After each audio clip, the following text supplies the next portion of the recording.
Proces prípravy dreva sa začína od vhodného uskladnenia kmeňov v kontrolovaných podmienkach. Následne sa drevo presunie do skladu, kde pokročilá výrobná linka vykonáva jednotlivé etapy spracovania. Kľúčovú úlohu tu zohráva Katarína, naša kvalifikovaná špecialistka, ktorá dohliada na celý proces. Na začiatku Katarína vkladá kmene do stroja, ktorý pomocou presných píl reže drevo na menšie časti. Následne sa tieto kusy automaticky presúvajú do štiepačky, ktorá ich delí na dokonalé štvrťky, pripravené na ďalšie využitie. Hotové drevo je následne pomocou dopravného pásu presunuté do kontajnera, kde sa starostlivo ukladá.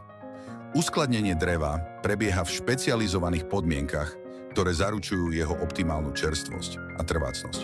V ďalšom kroku sa drevo ukladá na palety, ktoré vďaka nášmu modernému nakladaciemu systému môžu byť dopravené priamo k vášmu domu jedným z našich profesionálnych nákladných vozidiel.